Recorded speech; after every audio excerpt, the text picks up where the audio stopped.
Okay, so because it's Halloween. So Halloween. guys, if you don't know who Oscar is, this is one of my friends from high school, Oscar Cardona, owner of Pathfinders, founder of Pathfinders. We met a long time ago, crossed paths again, 2014, 15, 16 area. And then we tap back in with social media because we've realized that we're kind of the same person in different bodies. Anyways, so this is going to be our first podcast. We do not know the name. So if you guys have any ideas for a podcast name, tap them in there. You guys know that we are deeper than the surface. Deeper than the surface. Is that a name? Oh, that's a good idea. Whoa, that was very authentic. Anyways, so drop ideas for a podcast name. We thought Flow State, already taken, gone. But we are very deep people. You guys know this. Spiritual. Also, we are tapped into the pop culture, things like that. Take away. Sick. So first episode. Let me get these notes out. Let's go. First episode, we got figuring out names. Deeper than surface is pretty dope. I like that. I like it too. Here we go. So first thing, let's not do that on live. Let's do dating in Las Vegas. Dating in Las Vegas. That's an interesting topic. Well, what the headline of the video is Halloween, though, right? Or like how Halloween got... It'll be definitely... yeah, so the origins of Halloween. Let's start with that. Okay. Just because that's the hook. All right, guys. So how Halloween got started. Origins of Halloween. I watched a video this morning. It was very interesting that Halloween is actually a very spiritual holiday. No way. Started off because the very first thing, I don't know it deeply because I wasn't paying attention, I was getting ready, but from what I took away from this was that it started from humans seeing the way that this meteor belt lined up around the end of October, beginning of November. Oh, no way. And it was a spiritual connection to the other side, like light or not the physical realm.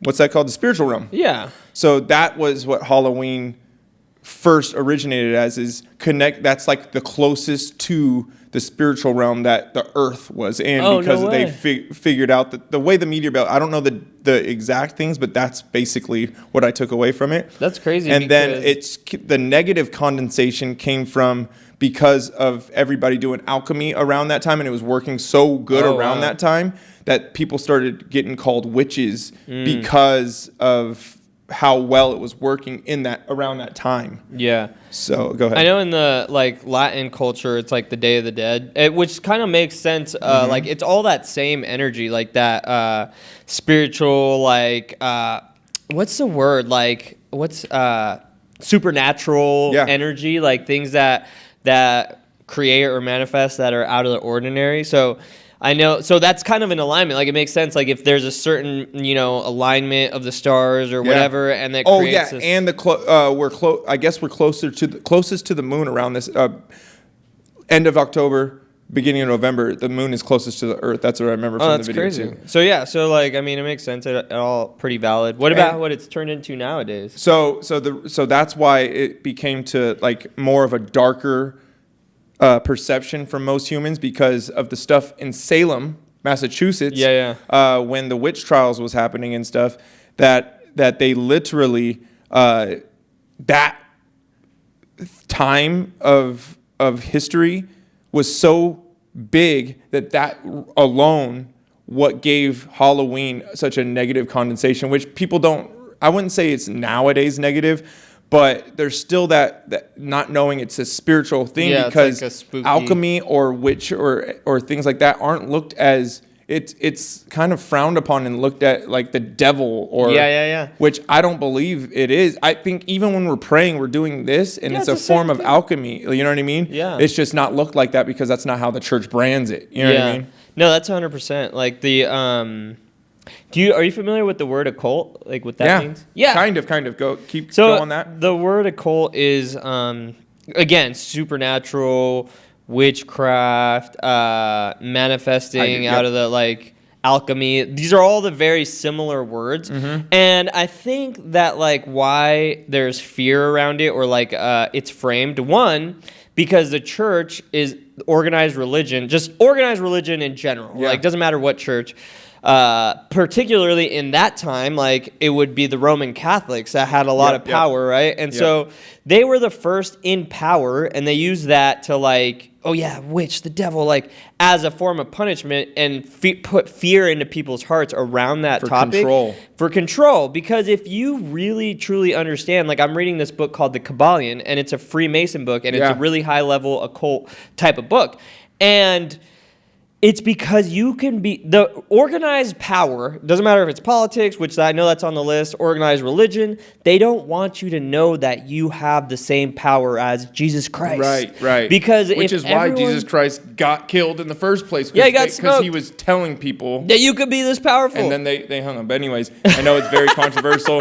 Don't cancel me. Don't cancel it. Don't cancel us on the live. But yeah, I think that's literally the main reason why Halloween is not considered a spiritual thing anymore. But recently, what I've realized with the whole balance and just accepting or flow state or anything is part of that is accepting what is, or if something negative happened, accept it for what it is. It's negative, and then positive, accept it. Like, you have to accept it both. And understand that it's happening, understand what it's doing to your mind, to your physical life, to everything, and then just flow through it. And that's kind of how I've literally just kind of put together with the way people perceive Halloween. Yeah. So what do you think, what do you think, like, if I was to, like, do a spiritual practice, like, during that time, this time of year, what do you think would be, like, a cool help? Like, it doesn't have to be negative or whatever. Like, what could you use, what type of ritual, or what can you use that time and space to create in your life? Okay, that's a good question, dude. I like that. So, for me personally, I can only speak on how I would think, but for me personally, knowing that this is the most, what's that called? When it potent. This is the most potent time in the rotation of the earth to use your spiritual energy, your power, because we're so close to the moon and everything like that, and this is the way the earth is placed right now. Anyways, I would concentrate on who you want to be and be that in that moment, and be as long as the longer you can hold that conscious hold space. Hold that thought of that's who you want to be, the deeper that yourself will put you into a tunnel vision towards that goal or who you are. Just like hold that, or who you want to be. Try that. That's what I think. That's what I subconsciously did back when I first. It was during Halloween time. I don't know. It might have been, but I think that's what I did when I first saw Instagram in 2012, and I was like, and I just instantly saw who I wanted to be, and subconsciously I didn't even know about any of this, but it just put me into this weird tunnel straight to Houston, Vortex. Texas. Straight vortex to H-Town. To H-Town and flying off a bridge. And I woke up and I'm like, oh shit, I'm who I am it. I'm it. That's what it felt like. Literally, that's what it felt like. Oh, that's so funny. But anyways, yeah, that's kind of how that's what I've learned about Halloween, y'all, which is pretty awesome. That is pretty cool. It's a cool so I'm going to try that. I'm going to try that in this year. Yeah. Just hold that space. But yeah, I mean, sick. What's next on the docket? docket? All right, so next, let's talk. Okay, I think that's a nice little transition to dating in Las Vegas, low key, because it's frowned upon. It's frowned upon. No, I wouldn't say it's frowned upon. Obviously, there's good women everywhere, guys. Yeah. But for me, I can only speak about my personal experiences, and for me personally, me dating in Vegas, because I wouldn't even blame Vegas in general. I would more blame my own mental space of when I was dating girls, and I was just in Vegas while that was happening. But Vegas is definitely a more potent place for like toxicity, because it's Sin City. It's Sin City, and it's named that for a reason. And I guess even with me just saying accepting the negative, that's kind of what I did throughout my 20s, but I didn't have enough awareness to understand, like, hey, let's let's step back and maybe date someone that's not a, you know what I mean, like a dancer or like a prostitute or industry, just like any of that. And sometimes I definitely didn't put it together like, hey, Quest, maybe you shouldn't do this. You know what I mean? Yeah. What? And I saw the good in these women too. There's good in everyone. If you look hard enough, you could find the good in anyone. 100%. And, we all need love. And so when you're in the industry and stuff, you're in the game and like you find someone that aligns with like the virtues of you, like being in the game, playing the game, like, whatever, it happens. But okay, 2 points I want to make. One is there's a book. It's called Hard Times Create Strong Men. And highly recommend reading that book. It just, if you're a man, especially if you're a woman, more so you can understand. What's the name of it one more time? Hard Times Create Strong Men. I'll send you the audiobook. All right. Just like jam through it when you get a sec. But it basically talks about society and like a bunch of experiments they did with rats and how the man is in today's generation. Like a gay man has more social status than a straight man. And so like men, the general population of men are starting to opt out of being a man, at least what it like. Again, it's subjective to how you want to define a man. But let's just say if we're trying to label it, a man who can provide for himself, provide for a family, is honorable, the men that would go to war for us, a strong man, like the ideal of a good man.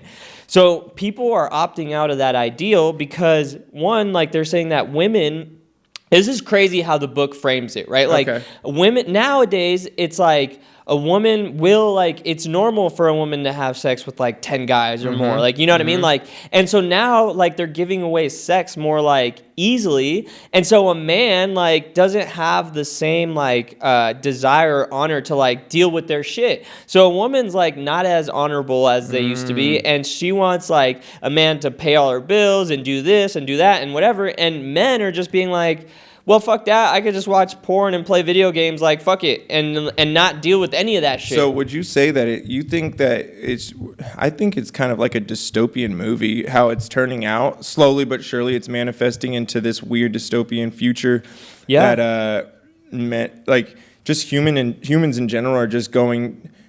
Maybe the pendulum is swinging, like, you know what I mean? How strong our beliefs were that man is this and a woman is this, and now the pendulum is swinging towards the other side, and then I feel it slowly turning back to the other way too. I mean, once it swings and everything fucks up over on this side, they're like, oh shit, wait, we got to switch it up a little bit back. We can never stay in the middle. For some reason, it has to be so opposite, no matter what. Yeah. Anyways, keep going. I mean, they did an experiment or whatever, and this is like kind of separate, but it's in this book. But it talks about hard times create strong men, and then strong men create good times, and then good times create the dystopia, weak men, and like a crisis in society, and then that creates hard times, and then hard times create strong men, and it's a loop. I heard this. So they talk about this like experiment they did with rats, and they like gave them, it was like a rat society. I don't know how many rats it was. They gave them like all the food, water, everything they need to totally be content. And what started happening is like the rats like damn, I don't remember. Like they started getting bored, and then they started like the female rats would fight with the male rats more, and then the male rats like basically started like having sex with each other, turning gay. I heard and then fucking eventually they all turn gay and they stop having sex with the rats, and then all of them die because then the males don't repopulate with the females, and then the society can't live, and then everybody dies. And it stemmed Isn't that crazy? And it stemmed from it being too easy. Yeah, them having all their basic needs met, and it was just handed too easy. to them, and they didn't have to work for it. But so I remember this. I listened to it. So what changed that was all they had to do was put a little bit of effort into getting their food, or they put like or a hamster wheel. I forget what it was. It was something like that to make them have some type of effort to get their food and water, and it literally changed everything, and it made it crazy? into. That's wild, bro. Yeah, but anyways, back to the dating in Las Vegas. Yeah, that was a side. That literally is literally how it feels here a lot of times. So the way I kind of look at it is, for me personally, is I was just young and went through the negative stuff early, And now that I'm getting older, I still struggle with it. You know what I mean? And that's why I'm staying single, because I'm like, I don't know if I can even. I don't even know if I can deal with this dip right my now. toe in right now. Like, I just gotta keep my toe out. I don't even want to see if it's hot or cold right now. Because it's terrible. It's scary, low key. Yeah. Because I wouldn't even say that messed my life up in my 20s, because it was just my own naivety to the situation and thinking I had it under control. That that kind of just like toxic shuffled all of my cards way too often, to where I couldn't even get structure in my life. Yeah. And it kind of stemmed from me thinking I always needed a woman instead of loving myself first. So I think when I say dating in Vegas, that's because I'm born and raised in Vegas, and I'm sure people that were born and raised in Ohio, or wherever they're from, are probably going to say, would do the same little podcast thing saying dating in Ohio, you know what I mean? Yeah. Or I've heard people even say it about LA chicks and stuff like that. And I get it. It's kind of just how the culture is in Vegas. It is. I mean, just human connection has changed overall, because like now the internet and social media and stuff. So like the younger generations don't have the same, you were always pretty good with women, and I was also fortunate to be learn that skill. And nowadays, like, because of social media, they're so disconnected. Like, you know what I mean? Like, OnlyFans and Snap and sending like nudes, whatever. Like, imagine kids, bro. Like, you know what I mean? Like, I remember when I was a kid and you liked a girl, you would like write a note. And we're not that old, bro. I mean, I just turned 34, but middle school, writing a note, like giving it to a girl, like folding it, having another homegirl fold it cute, like, you know what I mean, to give to her. Like, that took so much courage. Like, so that's what you're trying to say with the rat story, is it took effort. Well, yeah, and it's just effort. Like human connection, like, you know what I mean? Like, we are social creatures. We need to connect. And because there's not that, like, we didn't have social media, so we were forced to connect the old school belly to belly. And now with social media, you could feel like you're connecting, but never really communicating face to face. I get exactly what you're saying. That's kind of how it felt, especially in through my 20s, when I was like first starting to build my following.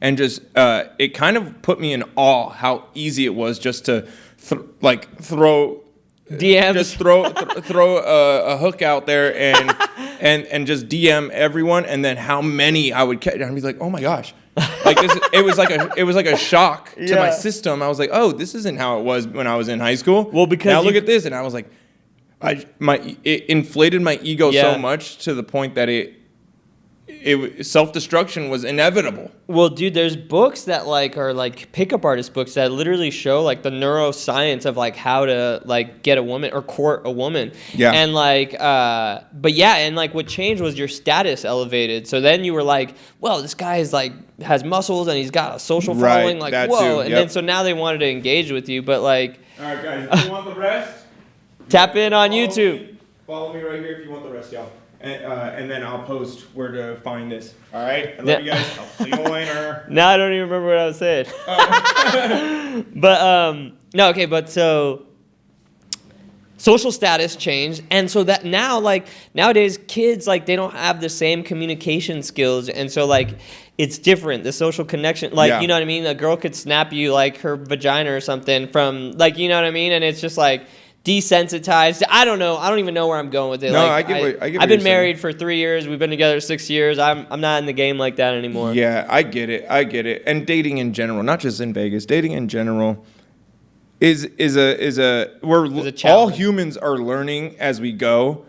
And like I said, for me personally, I'm not even dipping my toe right now. Like I'll even dip my toe like once in a blue moon. And I'm like, yep, it's way too hot. Like, it's way too hot. It's not the right temperature in here. And I step way out because I think I'm scarred. I think I'm mentally scarred from my 20s, from every single girl. And then if I try to date a girl that's not in the industry, It's the opposite. It's not too hot. It's too cold. And when I dip my toe with a girl that's not in the industry, and just gets way too cold, and I'm like, okay, yep. She doesn't understand. She gets upset for everything I do. You know what I mean? It's just maybe you're like in the like you need to find like a middle girl, like someone who is like a cocktail waitress or a restaurant server. And someone I think that's like, the one that worked the best. I dated a girl that worked at Hooters. Oh yeah, And that was, I mean, and you know what I mean. If I was smart enough, I would have. Okay. I even got her lips tattooed right here, and literally, she was great. Yeah, I mean, And I just my ego was so inflated that I ended up being an idiot. But that's good learning experience. That's probably like the said, type of like, woman that I need to have, like in the nice balance. Balance is the word today, dude. balance, dude. Well, so that's dating in Las Vegas. What else do we got? Let's jam through it. Okay. We're doing good. Okay, this is good. Might even be our last one because we already went through everything. Oh, well, then we'll circle back because we got a lot of time. And then your tattoos. So, okay.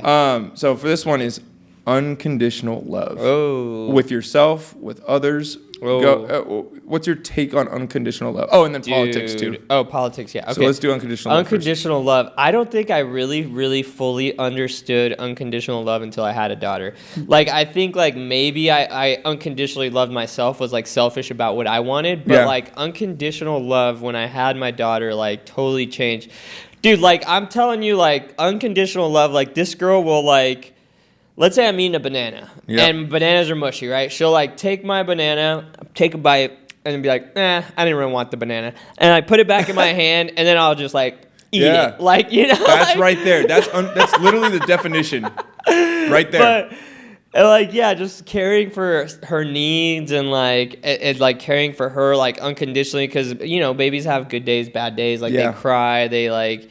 whatever, and like she could be a brat or like, not. That's mean. Be like just angry or upset or mean like towards you, and you still have to like love her through that. And that showed me to kind of love my wife even because now it's so funny because I feel like I could see my wife as like a big like baby. Like we were all that. We were all those little precious We're still humans. big babies right now. Yeah, and then we've grown, and so like I could see my, like you said, like putting yourself in her position. Yeah. Why she would be upset, how she feels that way, knowing her background, knowing her more intimately. It's like I could see why you would feel that way, and that doesn't mean that you don't love me or that you hate me or whatever. And when in that type of situation, it allows me to be like, it's just a moment. I still love her.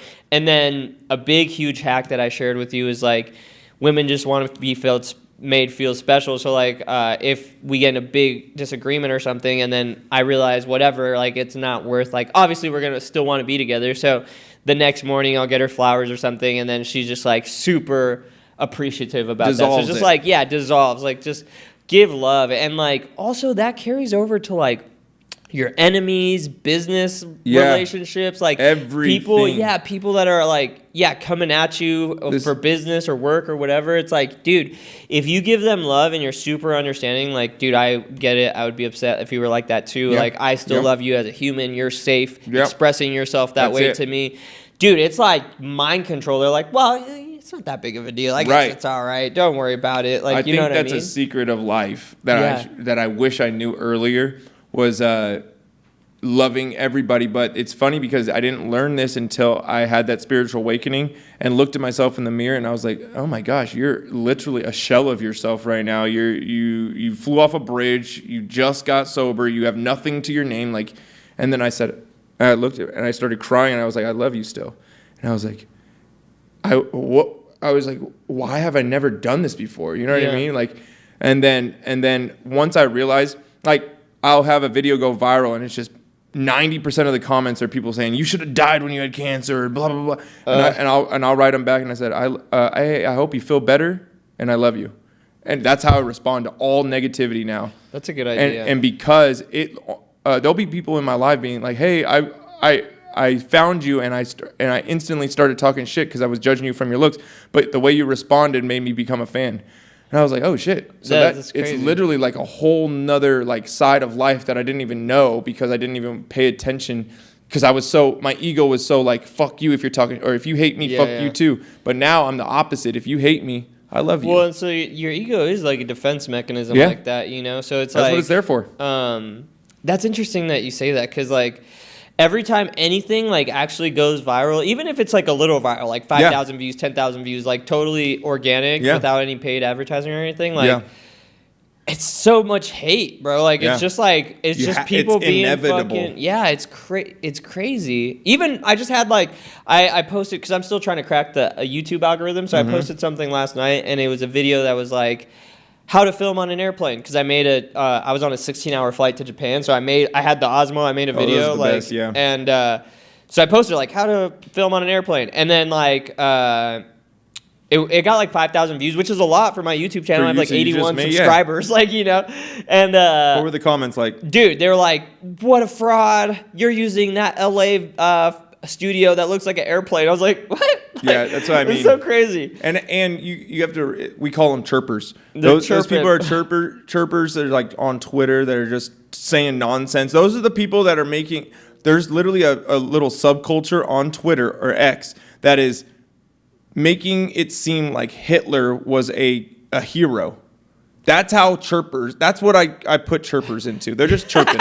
They're just chirping. It's because and then I put my natural thing is to put myself in their shoes and be like, they're probably hating life right now. You know what I mean? So like that's instantly where I'd be like, I love you. Yeah. You know what I mean? No, and that's what they need. And that's crazy because that's exactly what it is. This is my theory is like people are so like powerless, right? Like they're in a job they hate. They're like not living their dreams. They're not they don't have the money or the freedom they want. And then they get on Twitter and they finally have a voice. Yeah.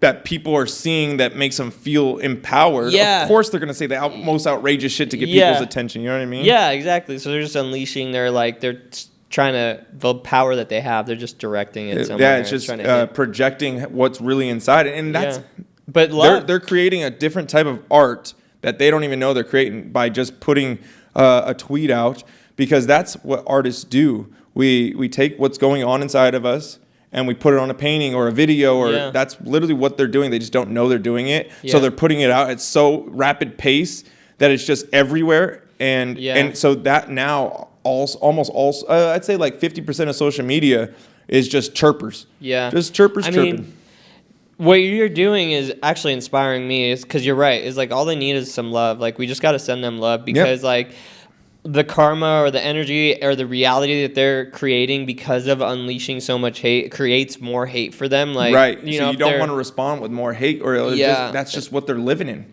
It's imagine if you're in a white room and pretend the white is negative, or let's say black room, dark room, no light, but then you just put a little tiny little flashlight on. That thing will stand out. And this little flashlight is you commenting, "I love you," though. I still love you. That's them being like, "Oh my God, I see some light at the end of the tunnel." You know what I mean? It could literally save their like reality. Whole life, You know what I mean? So that's exactly. That's what I try to eat, especially coming from someone that looks like this. And saying that might even shock them so much to be like, "Oh fuck, what am I doing?" You know what I mean? Yeah. So that's unconditional love is relationships, family, because I had to learn that the hard way too. Myself, which it's funny because so many people would say you can't be in a relationship until you love yourself first, and I would just always shrug that off and be like, "What are you talking about? Of course I love myself." But I didn't realize that until I was literally a shell of myself, looked at myself in the mirror and being like, "I still love you." And it was just like, it's not something I can even say right here that people will understand unless they went through it themselves. But like, it's something that is so important that you literally can't be in a thriving relationship unless you love the worst version of yourself and the best version of yourself.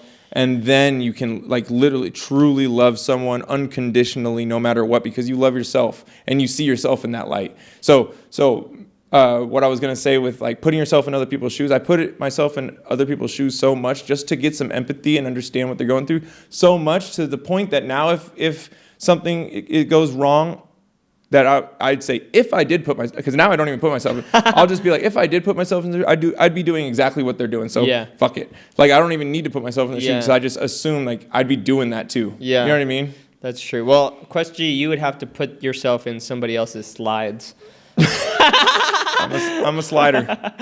Okay, that's unconditional love. That was great. That was a great take on unconditional love. That was a good jam. All right, so take on politics. Ooh, I'm kind of curious to hear your take on politics. It's funny because I wouldn't even say it's funny. It's kind of dude. I'll pay attention just because I like to put myself in other people's lives. But like literally, like I will listen, especially like other creators, because I think it's interesting how they have a full career year round, about every year, not just every fourth year, every single year talking about politics, and that's their full-time job. So I like to. There's creators that literally streamers. This guy named Hassan, I watch him the most. He's a streamer on Twitch, and every single day for 8 to 10 hours a day, he talks about politics, reviews politics videos and everything. That's crazy. And he's literally just bought a $3 million house from doing that. Dude, I need to buy a $3 million house. Right. So I think it's pretty interesting. I do like listening to people's takes, but then I just realized that, damn, the entire every day I get this realization that the entire politics is just chirpers. It's just a big chirp in place because everybody's just saying the most craziest shit to make you go to the other side, and to the point that it's like so stressful to freaking swap sides, and it's just like it's basically the same shit anyways. Like I can't explain how stressful it is to have a friend or a roommate that is like avid about politics, that is so in politics that it's just like, sure, I'll listen and I understand literally everybody's side so much to the point that I'm like, who the fuck cares? Yeah. You know what I mean? I'm just living. What's your take? That was interesting. That was an interesting rant. That was literally therapy, y'all. I mean, I agree with what you're saying. I think politics is like, did I tell you? I think I talked about this on an episode with one of my buddies, Stephen Cohen, but I haven't even edited or posted it, so I'll talk about it again. When I was in Japan, I was like, holy shit, Japan is the shit. Like, 90% of people are fucking decent people, like really good, fucking thoughtful, mindful, loving, caring, follow the rules type people. 90% of them. 10% fucking assholes, whatever. So when I was there for a whole month, I came back and I was in shock. Like, American people are fucking terrible. 90% of Americans are assholes, fucking fat, lazy losers. That 90% of them, right? And 10% of them are decent. Yeah. And so when I got back, I was like, fucking just despised America. But then I was like, well, America is the ideal consumer. Like, that the like main thing about why America is the land of opportunities, because these people are like been groomed to consume. Like, you know, they're mindless, they're fat, they're lazy, and they want everything done for them. Politics, so they'll consume. So from capitalism. So yeah, exactly. Which leads to capitalism, which is politics. So like, the reason politics are in play is to like create reform or ideas or like laws for the consumerism, like, you know what I mean? So that like literally major corporations, capitalists lobby politicians to pass laws that favor them. And it makes sense. So like, it's like hard to hate America now because it's like they're the ideal customer. All my customers are American. That's who's paying me fucking thousands of dollars, you know? So it's like, okay, I get it. So politics, to me, it's like it doesn't matter what you think, what I think, what fucking anybody who thinks they care or want to think or care about politics, like, it doesn't even matter what you think because you don't have enough power to impact or change anything. Influence anything. It doesn't matter. It doesn't matter. In that seat, it's going to be the same people holding strings. So the only way to like even remotely make an impact at all is to fucking get as rich as you can, like Elon Musk, right? Elon Musk could fucking do some shit, and he's gonna move the economy, and he has a like political impact, whatever he does. So the only thing you can possibly do if politics are your passion is to fucking get as rich and powerful as you possibly can to make a dent in something. Because like to get even to the level of Elon Musk, you have to be hundreds of billions, right? Even Elon Musk's impact is still like not compared. Compared to the whole system, it's still like a born into it. Barely a dent. It's almost like you have to be born into it, like Trump or anybody. Or I don't say this is not my take, but a lot of people say that Kamala Harris slept her way up to the top. Cut that out. Cut that out. Whoa, that could be a viral clip for sure. I don't know. People say that it's not a new take. That's what people are saying. I don't know. I didn't say that, but I mean, it makes sense, right? I don't think that she's gonna. I told Judy this morning, or actually the other day, because she asked me something about Donald. Oh, because we're like, dude, these freaking political campaigns are everywhere. You can't get away from them. And I was like, you can't even skip them on YouTube. They're the expensive ones. You can't scoop. And so Judy was like, oh, yeah, I just mute it and close my eyes. She's like, they're not getting into my subconscious.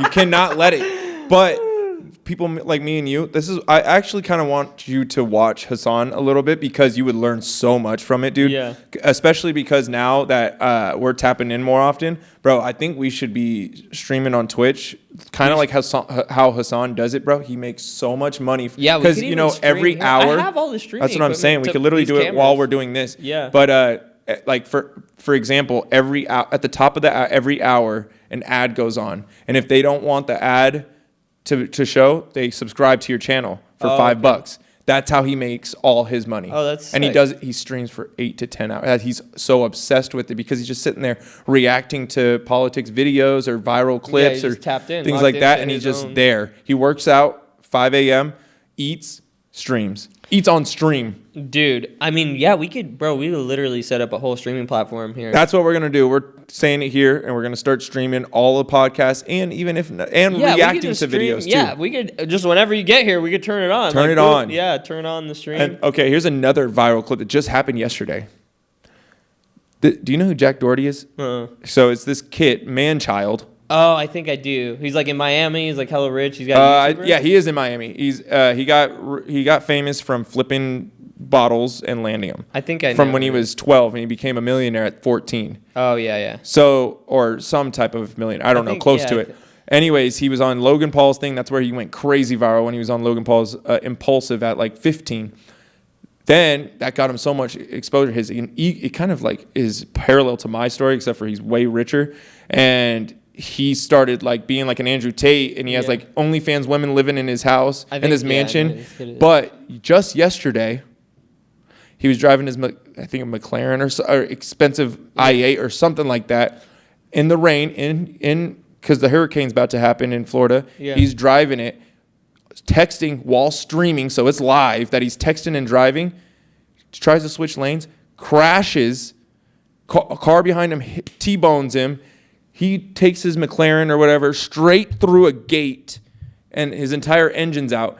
He's like, people are trying to help him out of the car. He's like, hold my camera, film me. And these people are pulling him out. He's like, oh, my car. And he's like making sure that everything's perfect. This is how fucked streamers' brains are. And then he's like, my car, bro. And his friend, his filmer, one of his best friends is in the passenger seat, bleeding out of his head. He didn't even care about him. He's like, my car, bro. He's filming it. And his friend, arm, like, looks like it broken, bleeding out of his head. He was still in the car, can't get stuck in the car without him, and he's just sitting there filming, saying, oh, my car's so fucked. And then he finally realizes his friend was in there, and he's like, oh, shit, dude, are you okay? And then, this is a whole thing that's happened yesterday it's breaking the internet right now. That's crazy. So I just needed to say something that I would hope that he's so young that he can learn from something, because I think he's literally learning in front of the entire world. So my take's a little bit different from most people that are watching this. They're saying he needs to get off the internet forever. He's bullshit. He's this, he's that. Humans are humans. They're going to fuck up. But the only reason with this kid, he's fucked up so many times before that he hasn't learned from, that this time might not. It feels like it should be. I think he's like 21. So I hope that this being so serious, he almost killed his friend, is such a serious thing that makes him open his eyes, that be like, okay, now I need to really stop.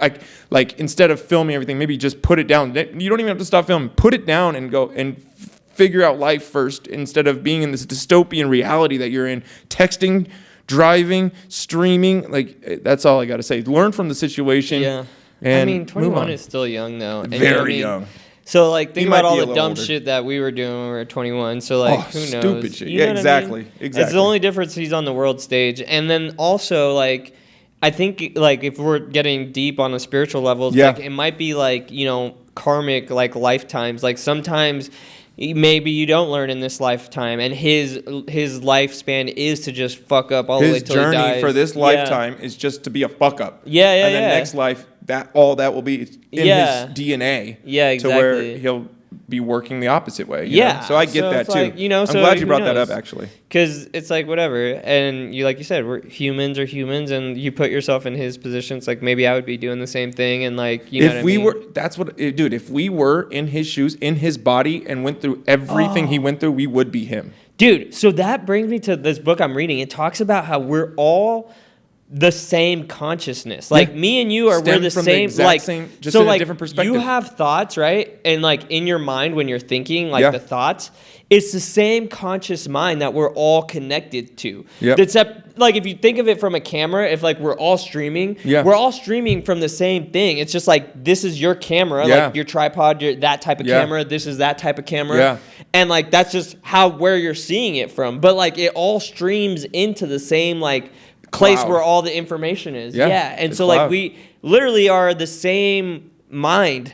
We're the same consciousness. We're the same thought, just based off like this tripod moving here, and like it's just a different perspective. And that's where we go from what Jesus was trying to preach was that we're all basically God. Just maybe not in this dimension. In this dimension, this 3D dimension, we are all separate humans.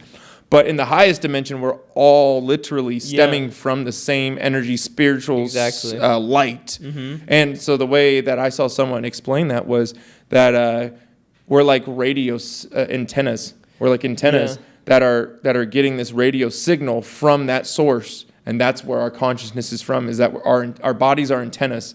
And the source is just a radio signal, like energy just coming into us, and that's so literally for like Jack Doherty, that is us. It's who we are. Yeah, this is oneness, and that's who we are. He's just in a different perspective, so that's why literally, if you grew up how he grew up, made every single step, spoke every word, heard every word from his perspective, we would have done the exact same thing. So we cannot judge him. Yeah, and it's like how he crashed or whatever, right? It's like you don't realize you're fucking up until after. Like you're literally trying to do the best thing. Like maybe he's responding to a text he thinks is important, so he thinks that's the best thing to do while he's streaming. Like so he thinks that's like it's not until after the fact. And remember, like, boom, he's young, so So, like, after the fact, then you're like, oh, I fucked up. You know what I mean? And, like, or that was a fuck up. So, it's like, you know what I mean? Like, you never are intentionally. And that's what you're saying. It's like, if we were in that position, we were doing that, we would do what we thought was best. The best, you know? And that would probably be it. And low-key, all the judgment from him may be fucking him up even more because it's going to make his ego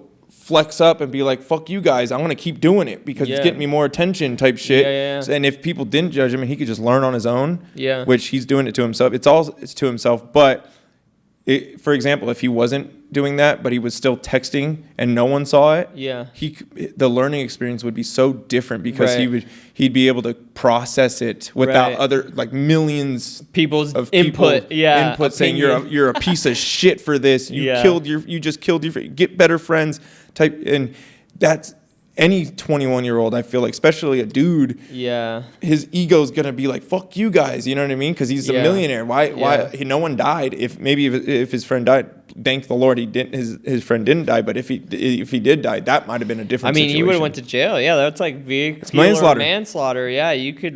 That's literally a count of you killed somebody. That's like pretty fucking serious. Yeah. Anyways, guys, that's our episode. Wait, we're not done. What about we talked about politics and what else? Your tattoos. Oh, tattoos. Why do you want to talk about my tattoos? You got tattoos. I know, but I've already explained it so much. We'll do a full episode with my tattoos. It's just so much. But I wanted to at least go with like artists. The Pathfinder one for sure, because I have Pathfinders. Let's go. Okay, so guys, I have a Pathfinder. He has Pathfinder. Our other friend Andy has a Pathfinder. He does. This is the business that he founded and Andy founded, and we had a group together for a little bit, just content creation, learning as we go, trial and error type deal. And he's built it into this. He took off with it and built it into this beautiful flower that bloomed. And we're still learning as we go, and he's continuing with it, and I'm tapped back in with him after a bunch of years of fuck up, but I'm here with him, and then go on with the other one. So, dude, I mean, the intro, I know you want to talk about Pathfinder, so let's go back into that, but like, Pathfinder, I hate taking credit for it because I feel like it wasn't me. It was like at the time when we were talking with the other episode with Jeff, it's like it was just me, you, Andy, Eric, and then for however reason, Brendan was in the mix like at that time. But it was just us like making content every day from that like naive perspective of like all we wanted to do was just having fun and put out a piece of content. Like if we put out content that day, like we did our job. Like that's all we were trying to do. And I'm still kind of that way, bro. Like I feel like I need to check off the putting out the content or I'm like I fucked up that day. Like you know? And so anyways, like then, like, obviously the business got funky. Brendan fell off immediately. Eric then was, like, fell off. And then it was, like, me, you, and Andy. And we went and got the Pathfinder tattoos. Big Tunes hooked us up with it.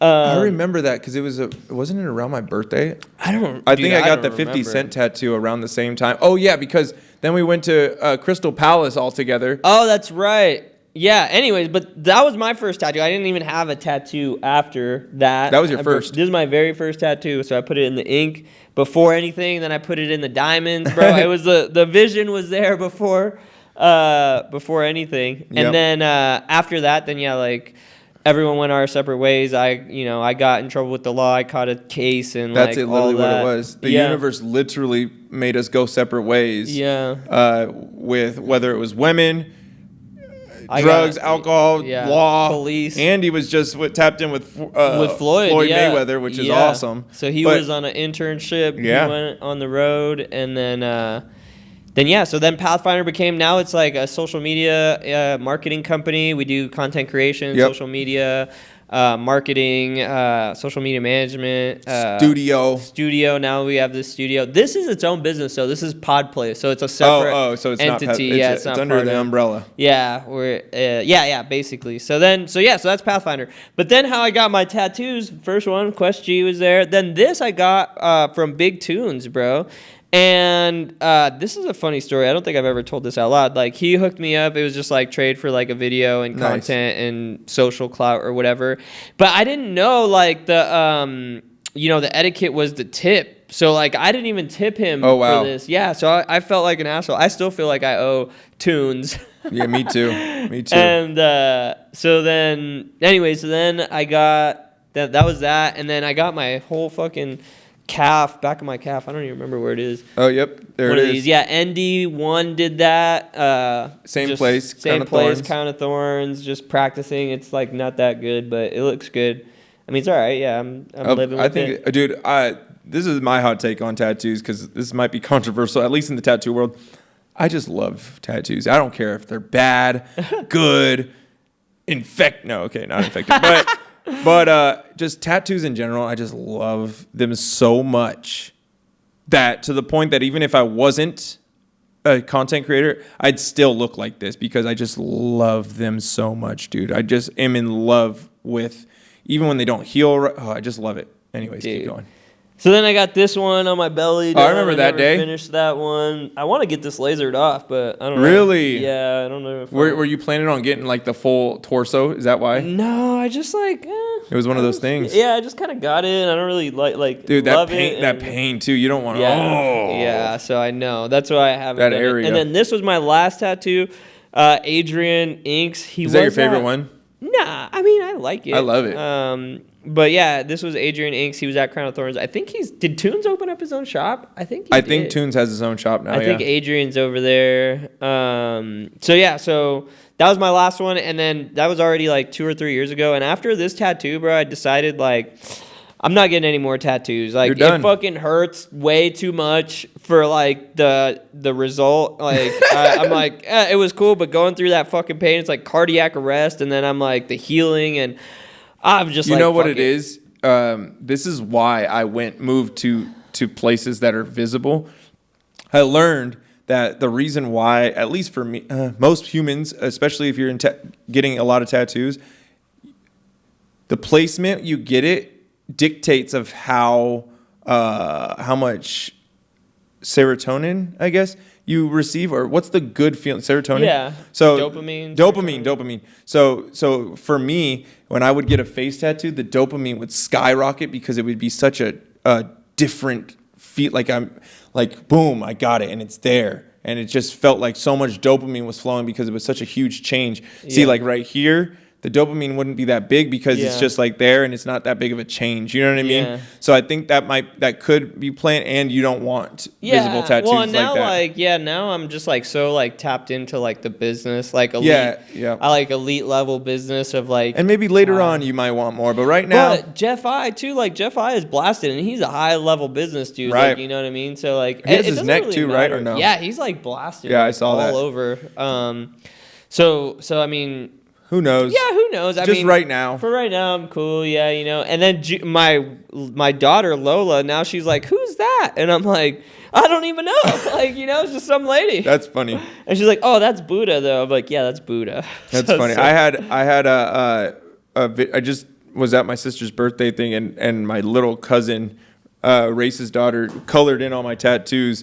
And I was like, dude, that's such a dope thing, because now when I have kids, I'm just a coloring book.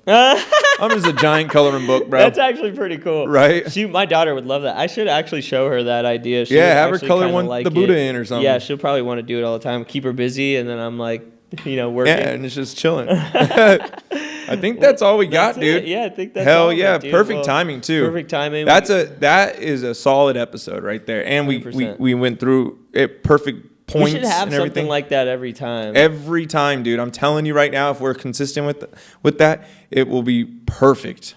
Let's freaking Everything go, dude. will plan out perfect. So well, guys, let's go. Subscribe, watch the video, subscribe, and tap back in. We got another one coming in next week. Peace.